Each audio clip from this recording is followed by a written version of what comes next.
Doctor ortho Ayurvedic oil and capsule. अब दर्द भी घुटने टेकेगा।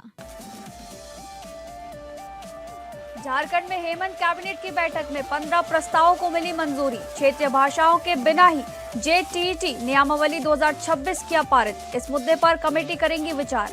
रांची में 2 नए फ्लाईओवरों के निर्माण की स्वीकृति। वंशीधर नगर का नाम बदलने के प्रस्ताव पर सहमति।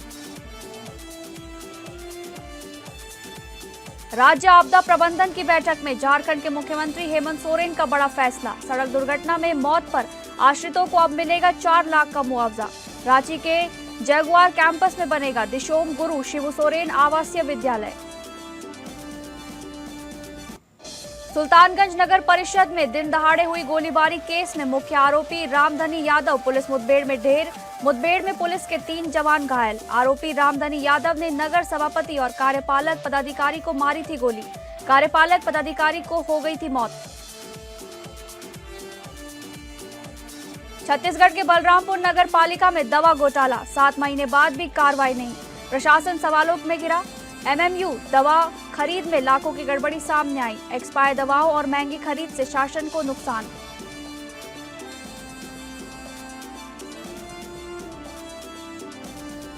नमस्कार, आप सभी का स्वागत है स्टेट लाइव में। मैं हूं आपके साथ शालिनी राणा। शुरुआत करेंगे स्टेट लाइव की झारखंड की खबरों से।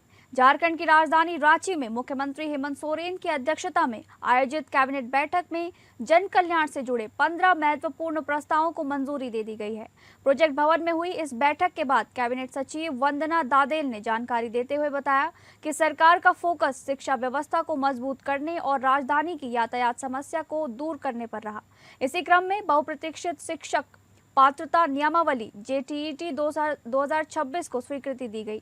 हालांकि भोजपुरी, अंगिका और मगही भाषा को इसमें शामिल नहीं किया गया। बैठक के दौरान मंत्री दीपिका पांडे सिंह ने इन भाषाओं को शामिल करने का मुद्दा उठाया, जिस पर मुख्यमंत्री ने स्पष्ट किया कि इसके लिए एक उच्च स्तरीय समिति का गठन किया जाएगा। गौरतलब है कि इससे पहले भी भाषा विवाद के कारण इस प्रस्ताव को स्थगित किया गया था।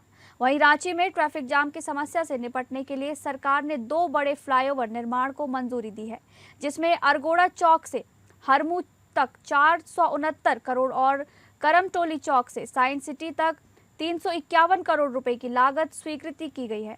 इसके अलावा कैबिनेट ने राष्ट्रीय शिक्षा नीति के तहत राज्य स्कूल मानक प्राधिकरण के गठन, गूगल के साथ एआई को बढ़ावा देने के लिए एमओयू और पलामू में इंजीनियरिंग कॉलेज में इनोवेशन सेंटर के लिए बजट मंजूर किया है। मारंग गोम के छात्रवृत्ति योजना के तहत अब 50 छात्रों को विदेश में पढ़ाई का अवसर मिलेगा। साथ ही गढ़वा जिले के बंशीधर नगर का नाम बदलकर बंशीधर नगर उंटारी करने और कई राज्य कर्मियों की सेवाएं नियमित करने तथा पेंशन संबंधी प्रस्तावों को भी कैबिनेट ने हरी झंडी दे दी है।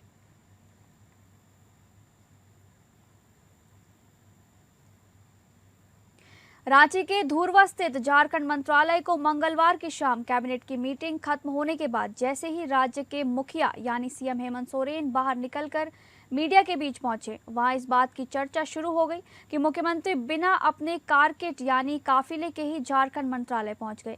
ऐसे में पत्रकारों द्वारा उनसे बातचीत में इसकी वजह जानने की कोशिश की गई, तो जवाब में उन्होंने ये कहा कि क्या आप लोग मुझे आम आदमी नहीं समझते हैं। वहीं प्रोटोकॉल का हवाला देने पर मुख्यमंत्री ने कहा कि आम आदमी हमेशा आम आदमी ही होता है और ये कोई नया नहीं है।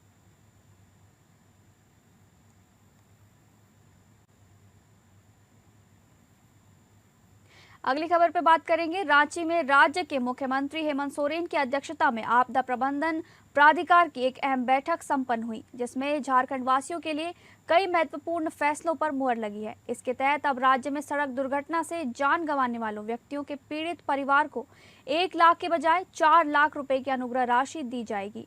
इस संबंध में मुख्यमंत्री ने जिला आपदा प्रबंधन पदाधिकारियों की सेवा अवधि वर्ष 2026-27 तक बढ़ाने और युवा आपदा मित्र स्वयं सेवकों को सीधे इमरजेंसी रिस्पांस सिस्टम से जोड़ने के निर्देश भी दिए हैं। इसके साथ ही बचाव कार्यों के लिए राज्य में गोताखोरों की संख्या भी बढ़ाने का निर्देश दिया गया है। उधर कल कैबिनेट बैठक के बाद मीडिया कर्मियों के बीच आकर मुख्यमंत्री हेमंत सोरेन ने स्वर्गीय दिशोम गुरु शिबू सोरेन के नाम पर रांची के जगुआर कैंपस में बन रहे विशेष विद्यालय को लेकर खुशी जताई और ये कहा कि राज्य के लिए बलिदान देने वाले वीर शहीदों के बच्चों को सर्वोत्तम शिक्षा देना सरकार की प्राथमिकता है। साथ ही उन्होंने भरोसा दिलाया कि इस विद्यालय के माध्यम से शहीदों के परिजनों को संबल मिलेगा और उनके बच्चों को अपने ही परिसर में विश्व स्तरीय तालीम उपलब्ध होगी।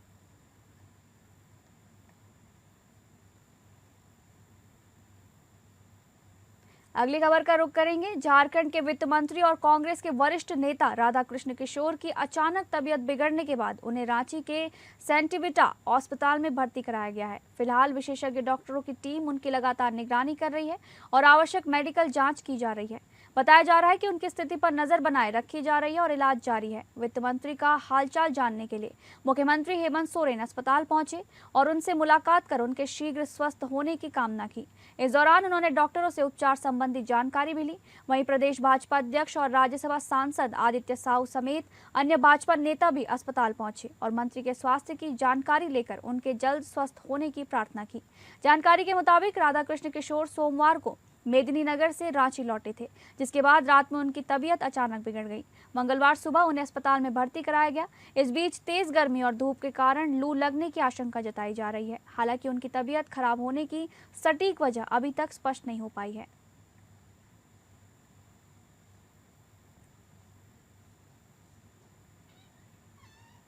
अगली खबर, रांची स्थित प्रदेश भाजपा कार्यालय में पार्टी प्रवक्ता प्रतुल शाहदेव ने राज्य के विभिन्न जिलों में सामने आए कथित ट्रेजरी महाघोटाले को लेकर सरकार पर जोरदार हमला बोला है। प्रेस कॉन्फ्रेंस को संबोधित करते हुए उन्होंने वित्त मंत्री राधाकृष्ण किशोर से सवाल किया कि खजाने से गायब बताए जा रहे 10,000 करोड़ रुपए आखिर कहाँ गए और क्या ये राशि इसी घोटाले से जुड़ी है। उन्होंने कहा कि सरकार इस पूरे मामले पर स्पष्ट जवाब देने से बच रही है।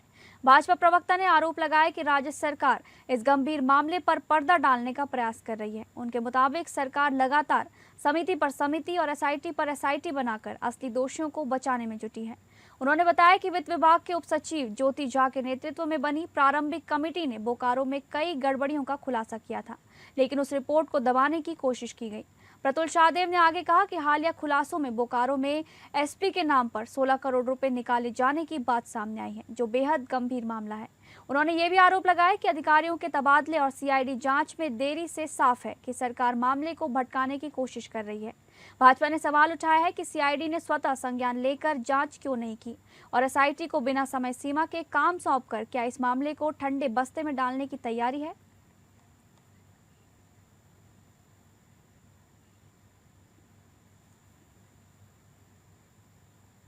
झारखंड की राजधानी रांची में नारी शक्ति वंदन अधिनियम के समर्थन में भाजपा महिला मोर्चा द्वारा निकाली गई महिला आक्रोश मशाल यात्रा ने ऐतिहासिक रूप ले लिया।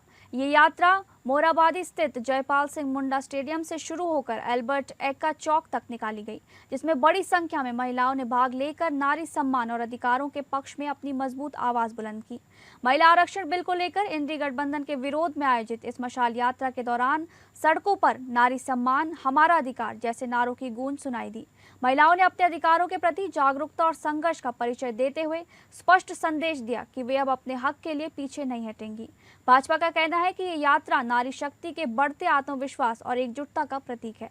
इस मौके पर भाजपा प्रदेश अध्यक्ष आदित्य साहू और केंद्रीय रक्षा राज्य मंत्री संजय सेठ ने विपक्ष पर निशाना साधते हुए कहा कि महिला आरक्षण का विरोध कर मातृशक्ति के साथ अन्याय किया गया है।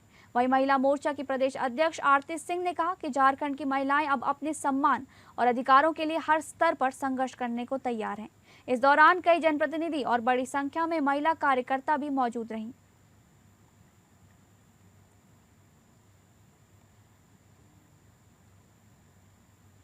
हजारीबाग वन भूमि घोटाला मामले में झारखंड के उच्च न्यायालय ने एक बड़ी सुनवाई करते आरोपी आईएएस अधिकारी विनय कुमार चौबे की जमानत याचिका को खारिज कर दिया है। इससे पहले अदालत ने दोनों पक्षों की दलीलें सुनने के बाद 23 अप्रैल की तारीख को अपना फैसला सुरक्षित रख लिया था। वहीं इस मामले की सुनवाई के दौरान आज जस्टिस AR चौधरी की अदालत ने विनय चौबे को बेल देने से इनकार करते हुए अपना आदेश जारी कर दिया है। बता दें कि यह मामला हजारीबाग जिले में नियमों के विरुद्ध वन विभाग की 5 प्लॉटों की जमाबंदी कराने से जुड़ा हुआ है। इसके तहत निलंबित आईएएस पर आरोप है कि उन्होंने उपायुक्त रहते हुए सरकारी जमीन को निजी स्वामित्व में बदलने की साजिश रची थी। जानकारी के मुताबिक ये जमीन गैर मजरूआ खास जंगल झाड़ी के रूप में दर्ज है, जो वन संरक्षण अधिनियम के अनुसार भारत सरकार की अनुमति के बिना ऐसी भूमि का उपयोग गैर वानिकी कार्यों के लिए नहीं किया जा सकता है।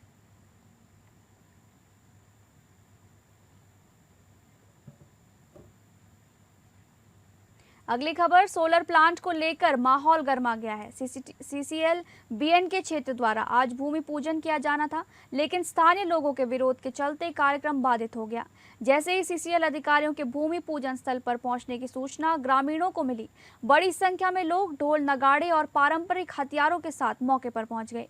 डुगडुगी बजाते हुए ग्रामीणों ने जोरदार विरोध प्रदर्शन किया और अधिकारियों को वापस लौटने पर मजबूर कर दिया। स्थानीय लोगों ने साफ कहा कि विकास के नाम पर उन्हें लगातार ठगा जा रहा है। उनका आरोप है कि सीसीएल प्रबंधन उनकी जमीन और अधिकारों को अनदेखा कर रहा है। ग्रामीणों ने चेतावनी दी कि जब तक उन्हें उनका हक और अधिकार नहीं मिलेगा, तब तक सोलर प्लांट का काम शुरू नहीं होने दिया जाएगा।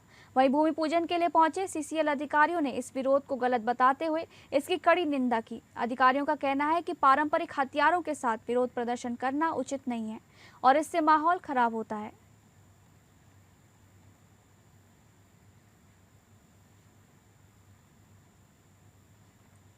अब बात करेंगे बिहार से जुड़ी खबरों की। भागलपुर में वरीय पुलिस अधीक्षक के कार्यालय में आयोजित जनता दरबार में एक बार फिर आम लोगों की समस्याओं को गंभीरता से सुना गया। दूर दराज से पहुंचे फरियादियों ने अपनी शिकायतें सीधे अधिकारियों के सामने रखी। जनता दरबार के दौरान एसएसपी ने कहा कि आम जनता की समस्याओं को सुनना और उनका त्वरित समाधान करना पुलिस की प्राथमिक जिम्मेदारी है। उन्होंने अधिकारियों को निर्देश दिए कि हर शिकायत पर निष्पक्ष और जल्द कार्रवाई सुनिश्चित की जाए।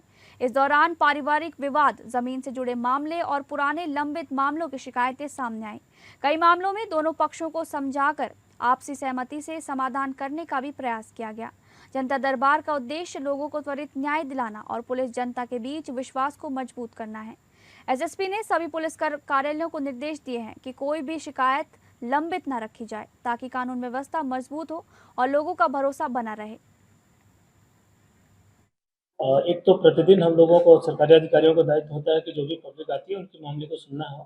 साथ में सरकार के द्वारा भी ये दिशा निर्देशित हाल में किया गया था कि कम से कम सप्ताह में 2 दिन सभी अधिकारी अपने कार्यालय में सुबह 10 बजे से लेकर दोपहर 1-2 बजे तक अवश्य बैठेंगे और जो भी मामले आते हैं, फरियादी लोग आते हैं, उनका मामला सुनना है और उसमें आगे विधि संगत कार्रवाई करनी है।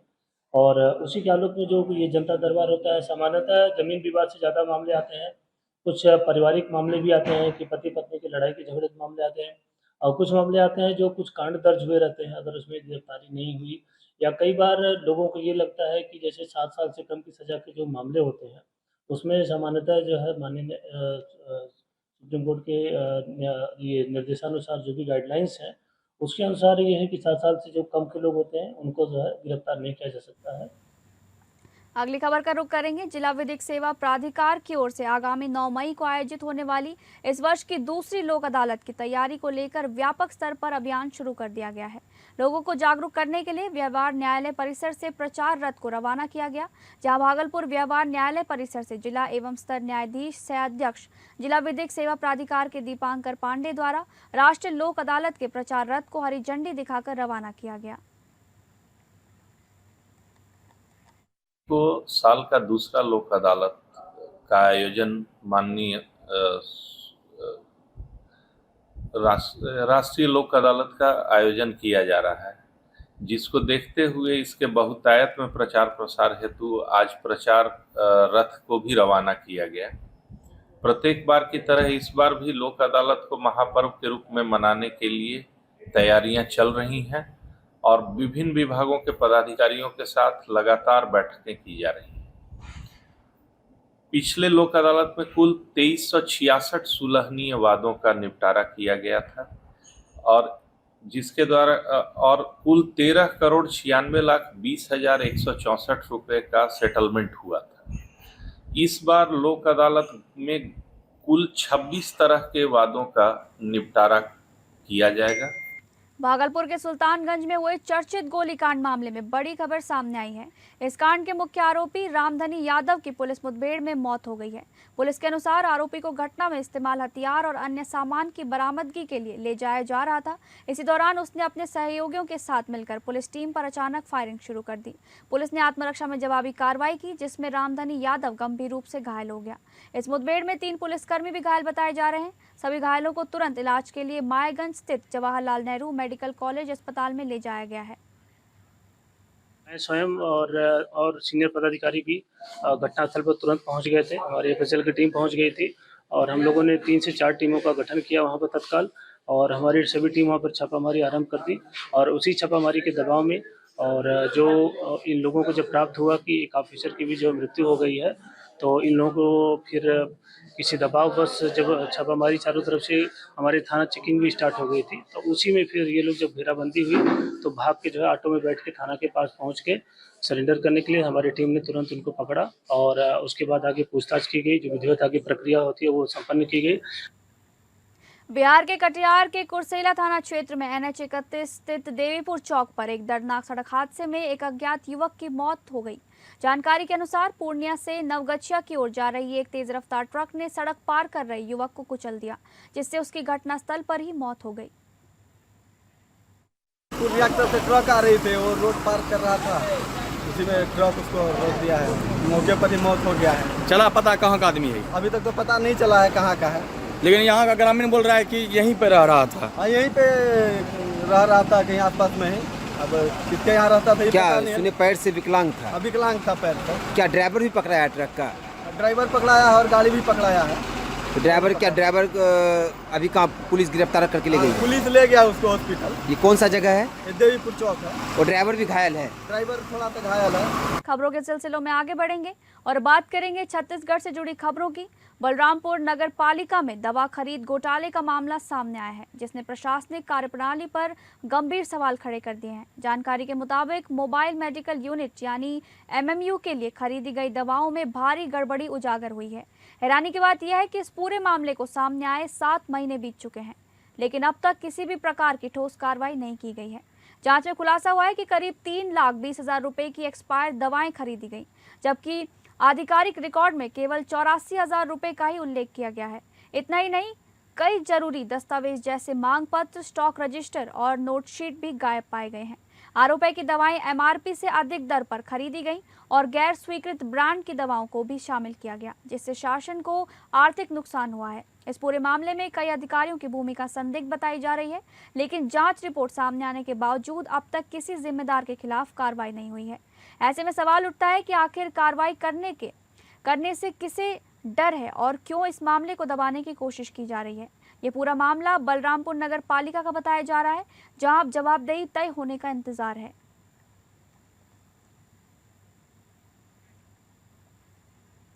अगली खबर का रुख करेंगे, जहां पर बिलासपुर में आर-पार रिवर व्यू परियोजना को लेकर सवाल खड़े हो रहे हैं। पूर्व प्रधानमंत्री अटल बिहारी वाजपेयी की प्रतिमा और गार्डन का लोकार्पण वर्षों पहले हो चुका है, लेकिन अब तक काम पूरा नहीं हो पाया है। बिलासपुर की आर-पार रिवर व्यू परियोजना में अधूरे कार्य को लेकर स्थानीय लोगों में नाराजगी देखी जा रही है। बताया जा रहा है कि प्रतिमा और गार्डन का उद्घाटन तो कर दिया गया, लेकिन आज तक पूरा विकास कार्य अधूरा है। आरोप ये भी है कि छत्तीसगढ़ में काम होने के बावजूद टेंडर गुजरात की कंपनी को दिया गया, जिस पर सवाल उठ रहे हैं। नगर निगम और प्रशासन की चुप्पी भी लोगों को खटक रही है। ऐसे में बिलासपुर को स्मार्ट सिटी बनाने का सपना अधूरा नजर आ रहा है और परियोजना की प्रगति पर गंभीर सवाल खड़े हो रहे हैं।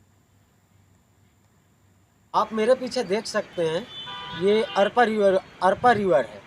ना जाने प्रशासन इसको अरपा कायाकल्प के नाम पे कितने बार फंडिंग लेकर, कितने बार राशि स्वीकृत करके पैसा इसमें इन्वेस्ट किया जा चुका है, लेकिन आज भी अरपा अपनी वही स्थिति में है, वही गंदगी है। आज भी तड़प रहा है कि यहाँ की पानी, यहाँ की स्वच्छता पे क्या होगा। प्रशासन क्या चाहता है समझ में नहीं आता, क्योंकि प्रशासन आज तक की इसके नाम पे बहुत बार ही फंडिंग ले चुका है। हमारे सामने जस्ट पूर्व प्रधानमंत्री माननीय श्री अटल बिहारी वाजपेयी जी का मूर्ति है, उसका शिलान्यास भी हो चुका है, मैंने आपको पूर्व में बताया था। लेकिन ये है कि इनके पीछे हमारे जो देख रहे हैं, ये अरपा की वो गंदगी स्थिति है जहाँ पास इतना गंदगी है कि अगर पानी आए तो शहर में बाढ़ का स्थिति बन जाता है, लेकिन इसकी सफाई नहीं होता। आधा बिलासपुर शहर बीमारी से जूझ भी रहा है इसी गंदगी की वजह से।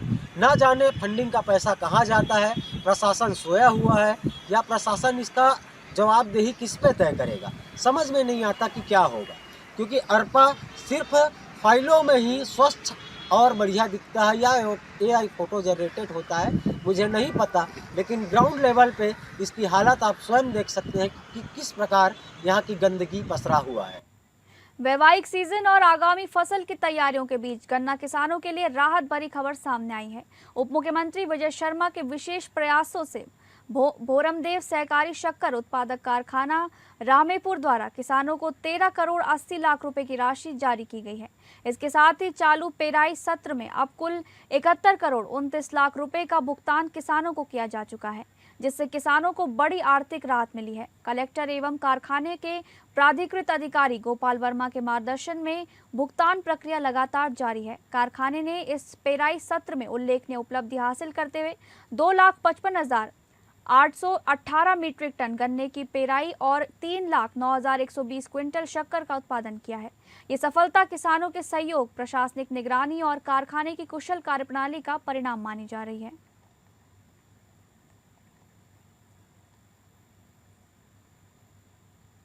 राज्य शासन के खेल एवं युवा कल्याण विभाग द्वारा संचालित आवासीय खेल अकादमी में प्रवेश के लिए 28 अप्रैल से 1 मई तक चयन ट्रायल का आयोजन किया गया है। चयन ट्रायल के पहले दिन रायपुर के कोटा स्थित स्वामी विवेकानंद स्टेडियम में तीरंदाजी, फुटबॉल और वेट लिफ्टिंग के खिलाड़ी शामिल हुए। इसमें छत्तीसगढ़ एवं अन्य राज्यों के तीरंदाजी में 68 बालक और 27 बालिका, फुटबॉल में 91 बालिका, वेट लिफ्टिंग में 7 बालक और 11 बालिका सहित कुल 204 खिलाड़ियों ने हिस्सेदारी की। चयन ट्रायल के पहले दिन खिलाड़ियों का पंजीयन, दस्तावेज सत्यापन, मेडिकल और शारीरिक दक्षता का परीक्षण किया गया। ट्रायल के दूसरे दिन 29 अप्रैल को खिलाड़ियों के खेल कौशल का परीक्षण किया जा रहा है। ये चयन ट्रायल 13 वर्ष से 17 वर्ष आयु वर्ग के खिलाड़ियों के लिए आयोजित है।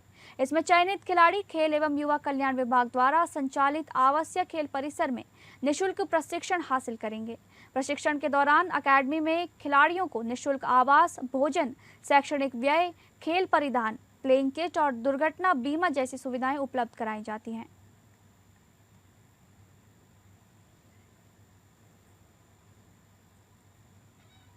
अब बात करेंगे मध्य प्रदेश से जुड़ी खबर की। विदिशा में नागरिक सुरक्षा को मजबूत करने के उद्देश्य से एक महत्वपूर्ण मॉक ड्रिल का आयोजन किया गया। गृह विभाग के निर्देशानुसार आयोजित इस अभ्यास में पुलिस लाइन क्षेत्र को केंद्र बनाते हुए सिविल डिफेंस, एयर रेड और ब्लैकआउट मॉक ड्रिल का सफलतापूर्वक संचालन किया गया।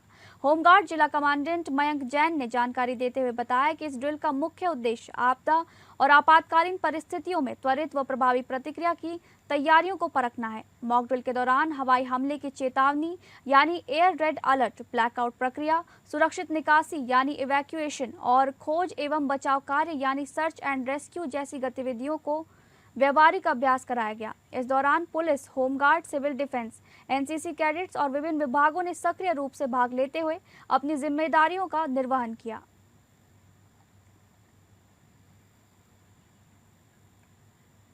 फिलहाल स्टेट लाइव में बस इतना ही। नमस्कार।